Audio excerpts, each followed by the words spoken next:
For our co-main event of the evening, we've got the number 17 ranked Bryce Thug Nasty Mitchell looking to keep his professional record perfect as he takes on the number 16 ranked Andre Touchy Fili in the UFC featherweight division.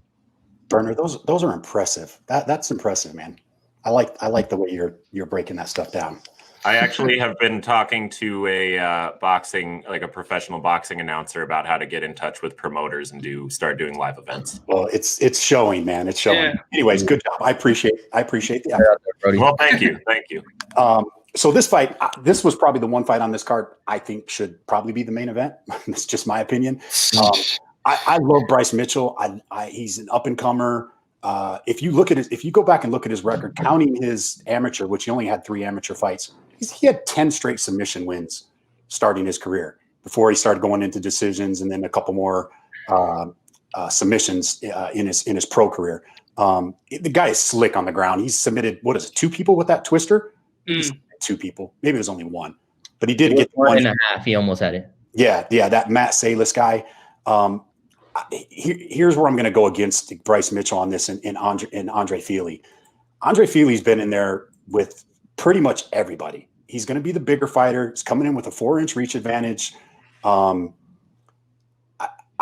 like that he trains out of Team Alpha Male, which there is some familiarity with Bryce having fought Tyler Diamond in a very close fight on the Ultimate Fighter, which Bryce Mitchell did end up getting the W on that one. So he may get taken down, but I think he's smart enough that I don't think he's going to get caught in a submission. And I honestly think he just outpoints him.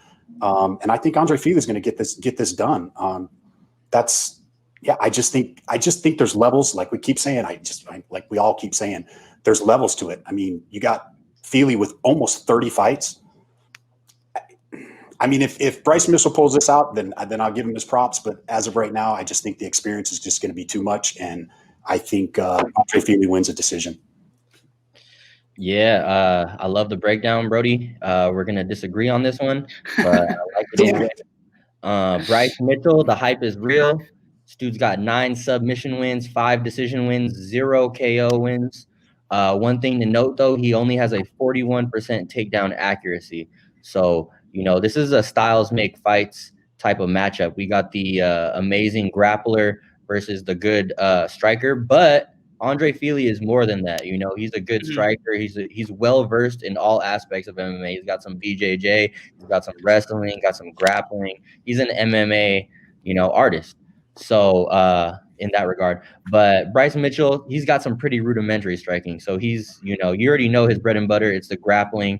The dude out grappled Charles Rosa, who does that. You know what I'm saying? He's gonna have the advantage in that particular realm of MMA, but can he get him down to the ground? That's the big question. Can he? With 41% takedown accuracy, with Andre Fili knowing what he wants to do, like Jason said, he's the bigger fighter. He's been in there with the better competition. He has more experience. He's fought guys like Calvin Kattar, Michael Johnson, Yair Rodriguez. One thing to note, though, in his fight with Sadiq, he was able to control Fili in the stand-up when it wasn't going his way on the feet. So, Sadiq, he's an athlete. He's a good fighter in his own right, but he's not Bryce Mitchell with the grappling. So, like I said, if it stays on the feet, Fili should have the advantage. He's the technically superior striker. And if it goes to the ground, Bryce Mitchell should have the advantage on the ground. So, who's going to be able to implement their game plan? I like to lean the grapplers. I like to lean the wrestlers. I was really, really confident earlier in the week in Bryce Mitchell. I thought Thug Nasty was going to take it with ease, but now I'm not so sure. Looking at Andre Fili, he's really a respectable fighter. He's a vet. Even at his young age of 30, he's been in there with really good competition.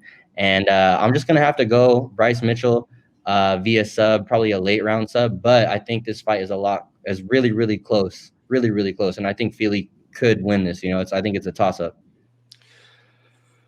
It is close. It is a toss up. Obviously, Bryce is the one of the hot things in the UFC right now.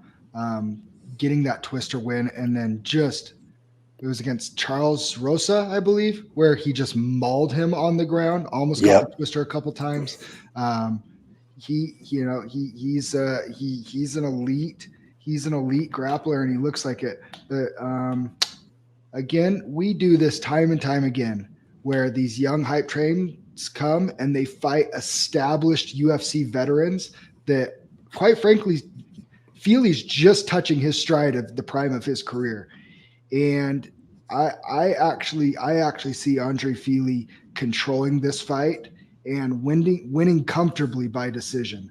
I don't really think that there's anything that Bryce Mitchell can do to him that he doesn't see on a day in, day out basis at his gym with Team Alpha Male, with a team full of elite grapplers.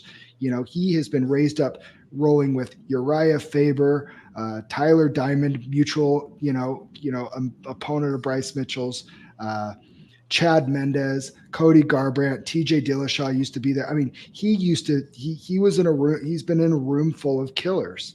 And I think this is the typical, like, the young stud is getting the push up, and we see them get knocked down quite frequently when they get kind of challenged too little, too fast, almost Sean Sugar O'Malley-ish, where we all thought for sure he was just going to beat, Chico Vera, and it just doesn't happen that way. And I'm a big believer in the best nickname in MMA, Andre Touchy Fili. I got him winning by decision. Again, this is a close one. It's a clash up in styles, but with Fili, I mean, he's got 28 professional career matches under his belt, and he's 30. It's ridiculous how much experience he's got. And he's trained at a top gym with some top athletes, and he's just a wild athlete who has high work rate. He's very comfortable on the feet, due to his bit of a street fighting background. He's got the knockout power in those hands. He likes to mix in those strong leg kicks. And again, you know what to expect from Bryce Mitchell. His submission and his ability on the ground is really his bread and butter. And with Fili, he's got a decent grappling ability as well, but you don't want to be playing around with Mitchell on the canvas. So again, if he can keep the fight standing, then we may see Fili pick him apart towards the last rounds. But I genuinely don't know. I believe I'm all for the hype train. I think Bryce Mitchell does get it done because eventually he will take the fight to the floor. It's just a case of what Fili is capable of when the fight gets taken down to the floor.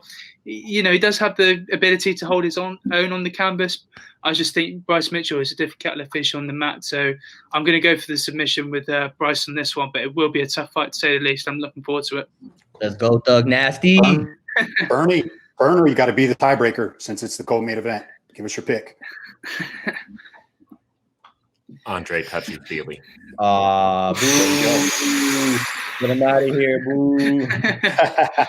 That's gonna be a great fight, I think. That's gonna be a very good fight. Looking forward to fight. The people's main event. Yeah. Yep, for sure. Yeah. Well, the analysts main event, I think. That one's for the UFC heads more than the main event. I think is something for the broader spectrum of sports, it seems. Smooth. Just because Anderson Silva is such a recognizable name for so many people.